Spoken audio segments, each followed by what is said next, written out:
Bonjour à tous. Bonjour. Nous on est Loïc et Cerise, on est des voyageurs nomades. Bien que derrière vous voyez une maison, c'est parce qu'on s'est arrêté pour trouver les fuites, les infiltrations qui seraient à l'origine de nouveaux problèmes. Donc il nous fallait être posé et un ami à moi nous a proposé sa maison. Donc on est ici quelques jours, le temps de réparer et d'entretenir notre petite maison. Cerise, elle n'est pas toute seule. Il y a petit bébé qui va bientôt arriver. Dans un mois. Voilà. Et du coup, il faut que tout soit prêt. Donc dans cette vidéo, vous verrez comment on a pu trouver l'infiltration et une autre partie sur le groupe électrogène où j'ai décidé de prendre le taureau par les cornes et de faire table rase du passé en quelque sorte. Vous allez voir ça dans la vidéo. Bonne vidéo. Bonjour et bienvenue sur notre chaîne 100% nomade. Et ouais, ça c'est moi, Loïc. Et c'est vrai, je suis Red Dingue de Cerise. Coucou, et c'est moi Cerise. Et toi, qu'est-ce que tu racontes? Mais non, c'est moi qui t'aime de tout mon cœur. Bon, on s'aime, alors partons ensemble à travers le monde en camping-car. Youhou! Allez, c'est parti! On est samedi et je viens de finir la vidéo de dimanche. Donc on repart de ce moment-là. On est toujours au petit spot de rêve. Bon, ce matin, il y avait un beau soleil bleu, mais bon, ça se recouvre. Cerise prépare un gâteau parce qu'on va donc chez mon meilleur pote Mika. Donc voilà, on avance bien. Franchement, Junimix, il a fait un super blanc déjà. Ouais, franchement, c'était un bon investissement. Ça a coûté un peu cher, mais tous les jours, à chaque fois qu'on utilise, on est content. Ah, c'est clair. Donc voilà, après, est-ce qu'on va filmer la soirée? Je sais pas s'ils veulent être sur YouTube. Non, pas. Enfin voilà, donc du coup, on fait le gâteau et puis on décolle. Hein. Salut tout le monde, aujourd'hui on est dimanche et du coup hier on était chez des amis. Ça a duré jusqu'à aujourd'hui, là il est 17h. C'était super, voilà, à chaque fois qu'on les revoit on est super contents. Et donc ils nous ont prêté leur petite maison, on l'appelle comme ça, pour se poser, je sais pas, un jour, 2 jours, 3 jours, une semaine, pour voir cette fuite et la réparer. Plutôt posé que sur des aires de camping-car. Voilà, donc c'est à la campagne, c'est tranquille. C'est très tranquille. Aujourd'hui, je sais pas vous, mais nous, il fait 31 degrés. À l'ombre, bien sûr. Donc, à Limoges, dans le Limousin, il fait quand même chaud. Voilà, donc camping cause et puis la campagne. Voilà. C'est une petite maison qu'il est en train de refaire petit à petit. Donc, c'est plutôt sympa. On avait déjà passé du temps ici, aussi avec eux, avec d'autres amis à lui. Donc c'est plutôt sympa. Voilà. Donc aujourd'hui il fait très chaud, mais ça le fait. Il fait très chaud. Et Loïc est là. Dans la petite maison, il fait bon. Ouais, dans la petite maison c'est l'avantage, comme c'est une vieille maison qui retape, il fait frais. Et ça rappelle des souvenirs. Parce qu'on y avait vécu tout un hiver. Et ouais. moi, ce que j'aime bien, c'est l'odeur. Alors, on peut pas vous le transmettre. Ah, parce qu'il y a ça sent le vieux, tu vois ou pas? Non, c'est pas le vieux, c'est l'odeur du renfermé. Pas du tout. C'est l'odeur du fumé du feu de bois, de la cheminée. Ah oui. Oui, bon. Et il y a une. Du coup, c'est que chez les. Il y a un poêle ici. Hop. Oui. Les vieux poêles, là, où on peut encore cuire dessus et tout, ouais. Là, c'est trop bien ce truc, ça fait tout. Et du coup, dans cette petite maison, il y a cette odeur de bois, de cheminée. Et moi, je kiffe beaucoup. Mais moi aussi, mais j'appelle ça plutôt une odeur de vieux, sans offenser les vieux. Ça sent comment? Ça sent la cheminée, les vieux? Oui, parce que c'est vrai que les mamies, les papis et tout, eh ben, ils étaient dans des maisons avec des cheminées, tu vois. Et nous, on a moins des maisons comme ça maintenant, c'est des maisons plus modernes et tout. Du coup, quand tu achètes ton papy ou ta mamie, il y a un feu l'hiver, et bah, du coup, ça sent le vieux, c'est ça qu'on dit, quoi. C'est pas méchant. Non, non, mais rigolo. non, mais il y a une certaine logique, hein, je comprends. Ouais. Et du coup, ben voilà, on est posé là une semaine. Ouais, j'ai dit un jour, 2 jours, une semaine, on sait pas. Pour la fuite, du coup. Pour la fuite, je reçois le 6K le 2 octobre, donc demain. Et du coup, on va, comme j'ai expliqué sur les vidéos précédentes, boucher, enfin faire des tests avec un arrosoir sur chaque jointure et puis prendre le temps doucement de checker et puis voir d'où vient cette infiltration. Donc le port, Extérieur, parce qu'il y a une infiltration extérieure. ça c'est sûr. Ça, c'est sûr, on la voit, hein. Donc, mais d'où? Voilà. Et peut-être, pas sûr, infiltration On va vérifier si- intérieure avec le bac à douche. Enfin, en tout cas, le receveur. le receveur d'eau On dans va, la douche. ce qu'on va vérifier, Là, ben, on va vérifier. du coup, je vais démonter, ça me fait chier parce que j'avais fait un... Ah ouais, un truc... Non, non, non, mais je parle au niveau de la sortie. Bon, Ah. j'avais fait une jointure avec de la mélasse, je crois. Enfin, c'est une espèce de joint spécial pour la robinetterie. Donc, il faudra que je l'enlève, il faudra que j'en fasse un autre. Je crois que j'ai ça en stock. Et puis, du coup, inonder tout ça et puis laisser l'eau, faire un trait et puis voir si l'eau descend petit à petit ou pas. Parce qu'entre-temps, on vous a dit, on avait repris une douche et... mais rien de visible sous le bac à douche. Mais peut-être que ça passe entre et qu'on ne voit pas et du coup, bah, on ne sait pas. Est-ce que le lino nous porte à confusion par rapport à l'ancienne fuite? Est-ce que... Je sais pas. Ouais. On sait pas et du coup c'est rageant parce que là, refaire un truc que t'as fait propre et ça se trouve c'est pas ça, c'est rageant. Bah, ce qu'il faut, c'est que tout soit prêt pour quand bébé arrive, qu'on puisse... T'es toute rouge, Namour. Ah, moi j'ai chaud là, je suis bien à la petite maison là, hein. Franchement dehors il fait super chaud. Ouais, sur 31 degrés 31 là. degrés à l'ombre, je leur ai Ouais. dit. Donc, Donc là, Cerise, demain, il fait encore 31 degrés. on est le 1er octobre quoi. Elle va rester dans la maison, elle va être bien. Parce Ouais, que là, il fait bah, un moi bon- je vais m'occuper des lessives, de faire à manger, tout ça, Ouais, me tranquillou, reposer bilou, un peu. Mais En tout je cas, sers à rien quoi, je vais pas... en commentaire, tout le monde a aimé les photos que j'ai prises de toi. Oui, il y a beaucoup. Si vous n'avez pas vu l'ancienne vidéo de mercredi dernier. D'ailleurs, je vais la mettre en description. Si jamais vous n'avez pas vu notre dernière vidéo avec les photos de Cerise en robe de princesse avec le petit bidou, ça sera dans la description. Bah, je voulais absolument immortaliser ce moment-là. Et ben, on s'approche, hein, il ne reste plus qu'un mois. Donc je dis tic-tac, faudrait qu'on prenne le temps. On sera en 9e mois dans quelques jours. Et voilà, donc on prenait jamais le temps. Et c'est vrai que quand on était au terrain, là, c'est pas une aire de camping-car, c'est un truc de Pathfinder que tu as trouvé à l'étang. C'était tellement joli. Et c'est vrai que même si il faisait gris, bah, les photos, Loïc, franchement, il les a bien travaillées. Et c'est super beau. Toute ma famille, tout le monde me dit waouh, trop beau et tout. Vous aussi. C'est vrai que il a un certain talent pour capturer l'émotion dans la photo aussi. Merci, Namour. Bah, c'est vrai, donc du coup c'est du super travail. Enfin, moi en tout cas je suis très contente et j'aimerais bien en refaire mais avec tous les deux et du coup bah, là c'est un peu plus compliqué Ah, parce c'est que qui c'est qui va appuyer sur le bouton? Eh ben oui. Voilà, donc Là, il peut-être faut... qu'on en fera une ou deux avec mon portable, je Ouais, sais pas. Mais avec voilà. l'iPhone, avec Mika Voilà. derrière, un truc comme ça. Ouais, peut-être. Il faudra trouver le moment. Ouais, voilà. Voilà. Bon, ben, ce soir, c'est repos.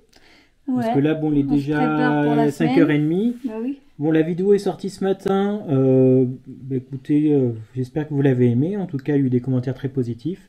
Je vais la remettre en description pour les photos de Cerise si vous ne l'avez pas vue.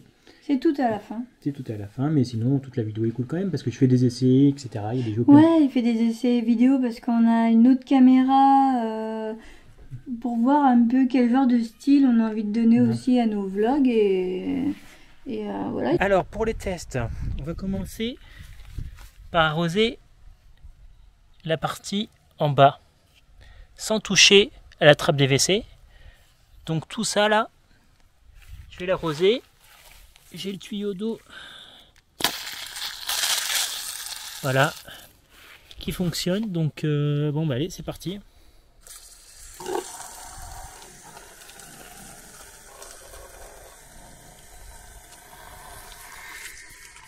Bon, je coupe, hein, ça va être un peu long. Bon, donc j'ai arrosé et apparemment c'est pas ça. En tout cas, pas de traces d'eau à l'intérieur de la salle de bain. On va passer à la trappe des WC qui a déjà été mastiquée, mais on va tout faire hein, de toute façon.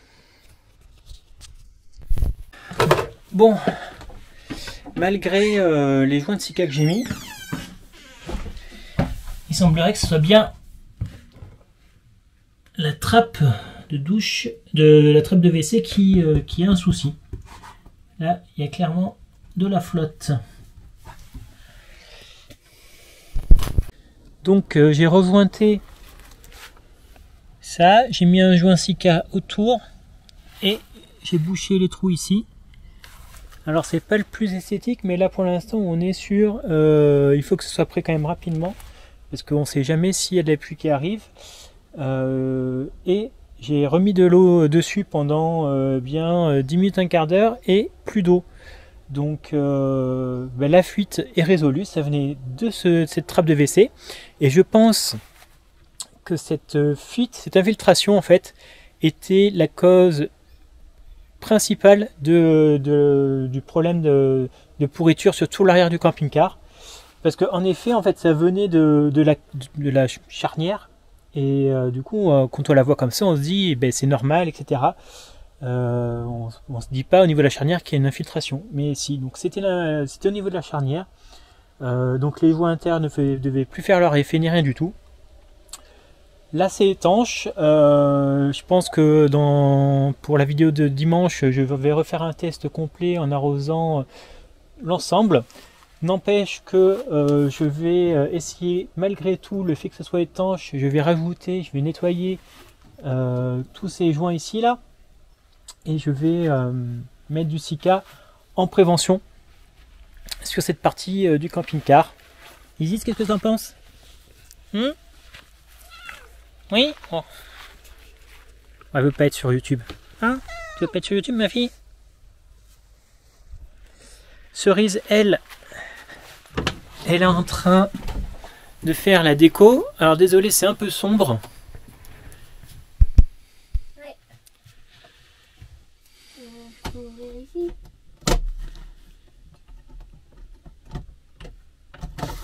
Ah oui, on voit un peu mieux. Tu caches un peu les défauts? Ouais. Tu y arrives? Ouais, c'est que je voudrais pas tout mettre au même endroit. Donc, faut en mettre un peu là-bas. Je que ça après. Parce que j'ai commandé un pack. Il y a ça. Je sais pas ce que tu en penses, si on les met ou pas. Si tu trouves ça joli ou pas. Moi, je trouve que ça ressemble à dessous de plat. Oui, moi aussi. Et ceux-là, ils sont beaucoup plus jolis. Mais toi, t'aimes bien quand il y a des petits... Ouais, moi j'aime bien les petits froufrous, ouais, les voilà. petits trucs et les paillettes. Voilà, j'aime bien ça. Voilà. On va faire des essais de groupe électrogène cet après-midi. On n'a pas encore réussi à faire fonctionner le groupe en basse pression, parce que je veux le faire fonctionner en basse pression pour éviter d'avoir une bouteille de gaz spécifique pour le groupe électrogène. Donc là, j'attends que la cuisson de la pomme de terre finisse. Et après, je pourrai faire des essais et si j'y arrive pas, il faudra penser à faire autre chose. Comme vous le savez, on a un groupe électrogène ici, donc intégré avec une commande et tout à l'intérieur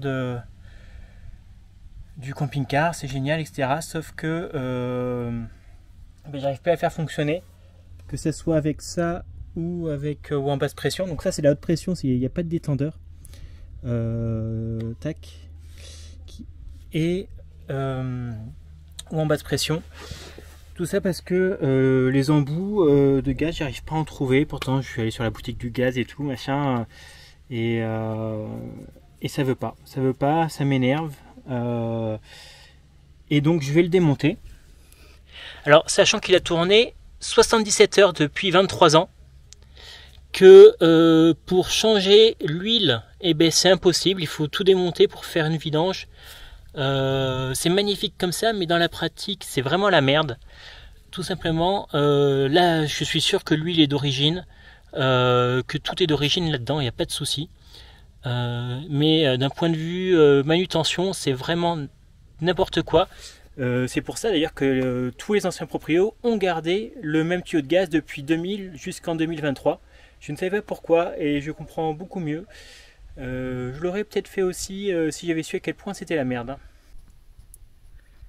Bon, je vais essayer de démonter tout ça, sauf qu'il y a des câbles qui arrivent de là, partout. Après, il faudrait que je puisse démonter ici, là, tout le support et descendre tous l'ensemble. C'est pour ça que j'ai mis ça, pour éviter que ça tombe d'un coup. Donc ça, c'était le 12 volts de la batterie. Ça, c'est la masse.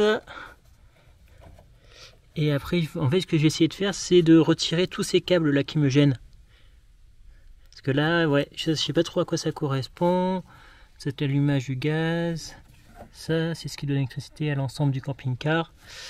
Et en fait, l'idéal, ça serait de comprendre comment ça fonctionne et pouvoir le remettre au gasoil. Enfin, à l'essence, du coup. C'est un bordel dans les câbles.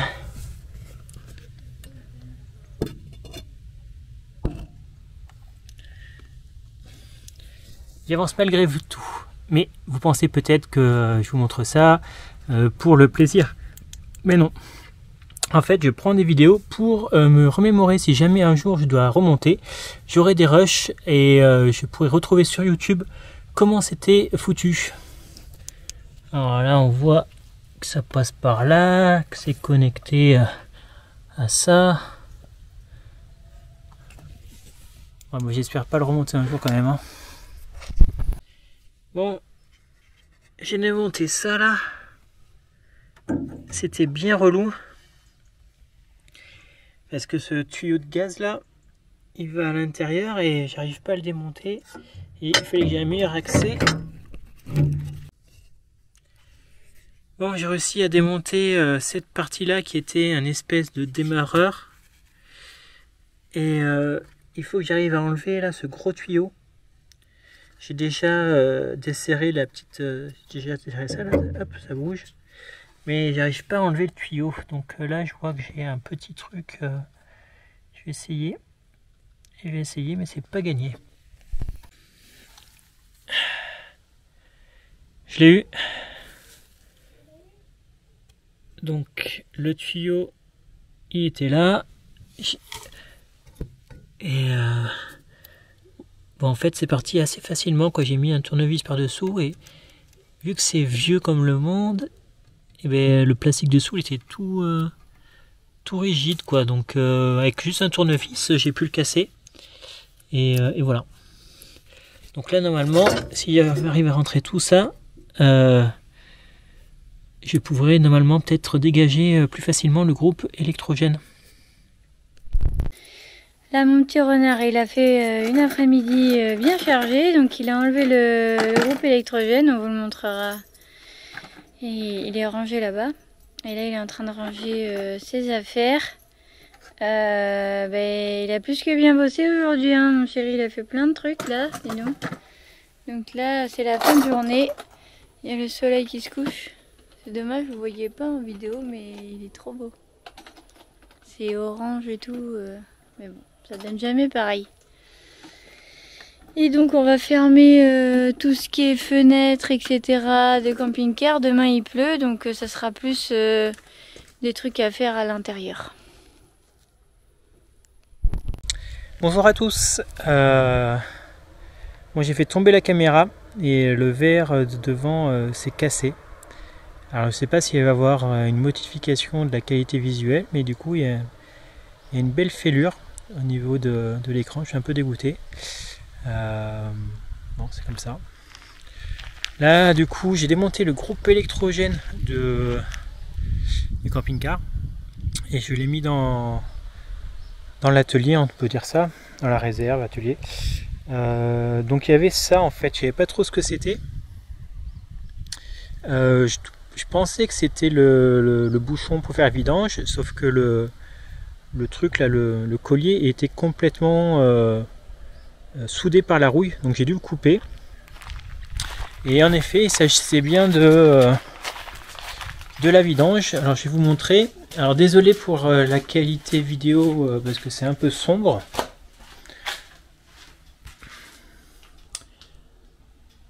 Voilà le groupe.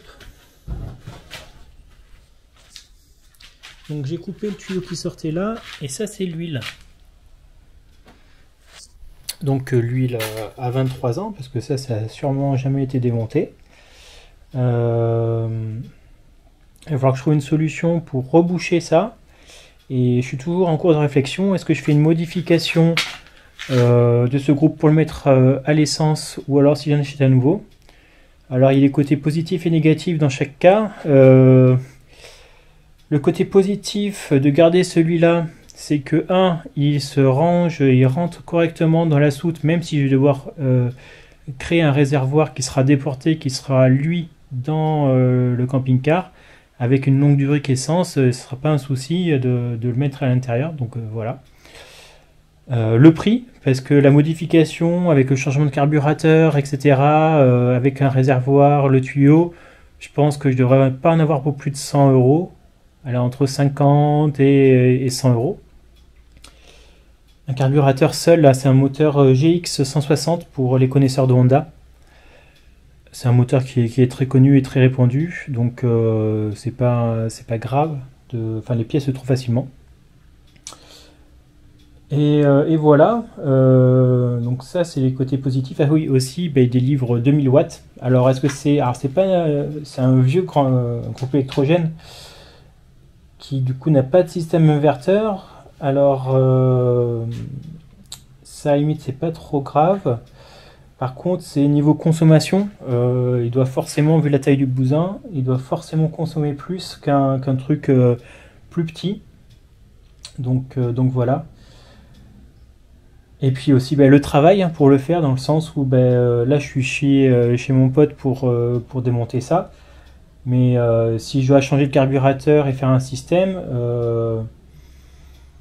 le groupe électrogène il se déplace pas comme ça, hein, il fait 40-50 kg. D'ailleurs, ça c'est un des points négatifs, c'est que si je change de groupe électrogène, je peux en avoir un plus léger, on va dire sous les 20 kg, donc je gagne quand même une trentaine de kilos par rapport à ce modèle-ci, ce qui peut être pas tout à fait négligeable. En point positif d'en acheter un autre, c'est que c'est prêt, c'est-à-dire je l'achète, je le branche, enfin je mets de l'essence, je le branche et c'est bon, c'est parti quoi. Donc ça c'est bien. C'est peut-être le seul point positif, hein, parce qu'après forcément c'est plus cher. Même si je prends un groupe électrogène bas de gamme, pas cher, moi j'ai pas besoin de beaucoup de puissance, hein, parce que c'est juste pour recharger ma batterie lithium. Donc il me faut 500 watts. Donc il me faut tous les groupes électrogènes font un minima 500 watts, voire même 700. Les moins chers que j'ai trouvé en groupe électrogène, c'est 130 euros. Par contre, il ne rentre plus dans la soute parce que ce modèle-là, ce Honda GX 160, a été modifié par l'entreprise WTA qui maintenant s'appelle Dometic. Et en fait, ils l'ont compacté au maximum. Donc ça, c'est pas mal parce que c'est vrai que pour 2000 watts, ça reste quand même très compact. Et je me demande si je peux pas le vendre d'ailleurs, ce groupe, si j'en achète un autre. Mais il faudra que je le fasse fonctionner à l'essence, parce que je peux pas vendre un groupe électrogène en disant ça devrait fonctionner. Il faut que je fasse fonctionner le groupe devant le mec qui l'achète. Forcément, on va pas mettre plusieurs centaines d'euros sur un groupe qui fonctionne peut-être. Mais si j'arrive à le faire fonctionner, ça peut se vendre. D'ailleurs, dans tous les cas, si j'achète un autre, je ferai en sorte de vendre celui-ci. Et puis voilà, si j'achète un nouveau groupe, où est-ce qu'on le met dans le camping-car, parce qu'à l'arrière, c'est quand même beaucoup de poids. Donc j'ai pas envie de le mettre au niveau des soutes arrière, parce que voilà, déjà que les pneus arrière tirent un peu la gueule, malgré le fait que ce soit gonflé à 5 bar 5. D'ailleurs, je me demande si je peux pas gonfler plus, mais en tout cas, la spécification constructeur, c'est 5 bar 5, donc c'est 5 bar 5. Si vous gonflez plus au-delà des spécifications constructeurs, mettez-le en commentaire de combien vous gonflez, etc. Est-ce qu'il n'y a pas des risques d'éclatement du pneu ou quoi? Parce qu'on voit le pneu quand même qui est un petit peu affaissé. Voilà, donc pour l'instant on finit à vidange. Hein. Une couleur bien noire et il a fonctionné que 77 heures. J'ai même le tableau de commande électrique et tout ça dans le machin, quoi. Donc voilà. J'ai pris une décision radicale, maintenant il faut assumer. Apparemment, Instagram est en ébullition sur les réseaux sociaux, les Gypsy Fox, parce que vous vous posez la question de pourquoi j'ai pris un groupe électrogène au gaz. Déjà, parce que c'était comme ça. Oui, parce qu'en fait, les gens ne savent pas, mais le groupe électrogène est inclus dans le camping-car. C'est-à-dire que le constructeur du camping-car a mis un groupe électrogène dedans. Et c'est une des raisons de pourquoi on a pris ce camping-car aussi. Oui, et maintenant le vire. Et Loïc, quand on était à l'achat, il démarrait le groupe électrogène. Alors pas sans mal, hein, plusieurs fois, machin, mais il démarrait. Du coup, Loïc a vu que le tuyau était daté de 2008. Donc il s'est dit, je vais le changer, c'est quand même grave, donc il le change, sauf qu'il ne trouve pas le tuyau. Ouais, c'était des trucs bien spécifiques, des raccords à la con, c'est pas les raccords standards qu'on retrouve aujourd'hui dans le gaz. Du coup, c'était la grosse misère, et j'ai passé une centaine d'euros là-dedans à essayer de trouver les bons embouts, les bons pas de vis, et même sur la boutique du gaz, des trucs comme ça, j'ai jamais pu trouver ce que je voulais, et à la base, ce que je voulais faire aussi, c'était le faire fonctionner en basse pression. Parce que du coup, le faire fonctionner en haute pression, ça veut dire avoir une bouteille de gaz exprès pour lui, c'est-à-dire au moins 15 kg en plus des 50 kg du groupe électrogène dédié à ça. Ça commence à faire beaucoup pour ça. Donc du coup, c'est peut-être une des raisons de ce pourquoi il ne redémarre plus, parce que peut-être qu'il n'aime pas la basse pression. Mais en fait, j'aurais dû essayer de le démarrer à la tirette. J'ai pas pensé sur le coup, j'ai essayé de le faire démarrer au démarreur électronique, mais on a aussi une tirette. Et sur le coup, j'ai pas pensé avant de tout démonter de l'essayer à la tirette. Oui, parce que là, du coup, Loïc a pris la décision de je le démonte parce que il démarre pas. Donc là, tu es en train de lui faire le filtre. Je suis en train de le vidanger, et puis là, je suis en train de brûler.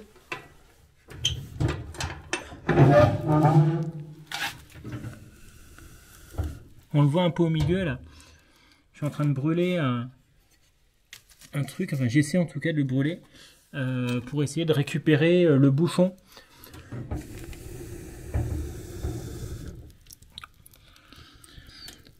Là dans les flammes, il y a un bouchon en fait qui est soudé à cause de la rouille, et comme je veux le récupérer, en fait je le brûle. J'essaie de brûler le tuyau qui est autour en fait du bouchon. Voilà.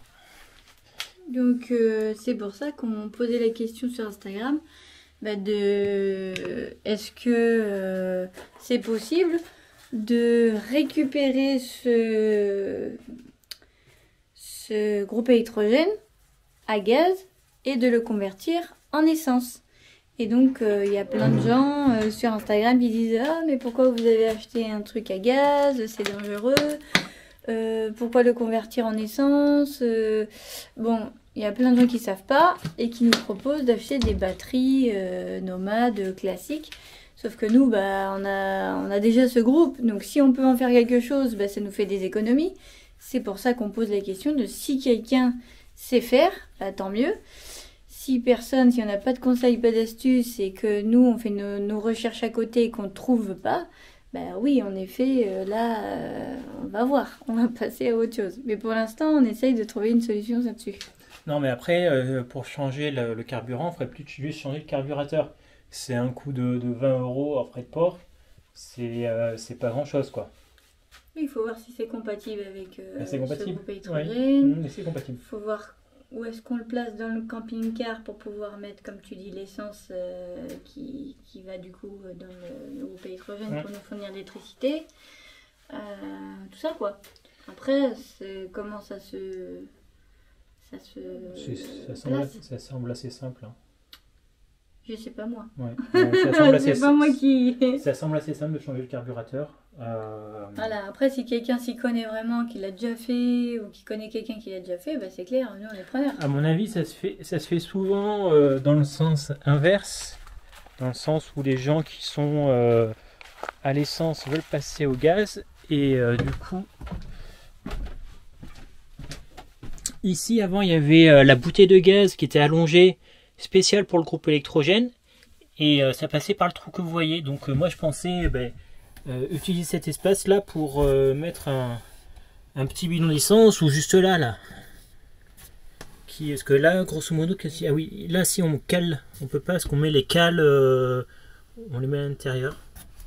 Donc c'est pas top. Donc ouais, il faudrait plus ici, quoi. Voilà, bah écoutez, la vidéo sortira demain. Si vous avez des idées, je suis preneur.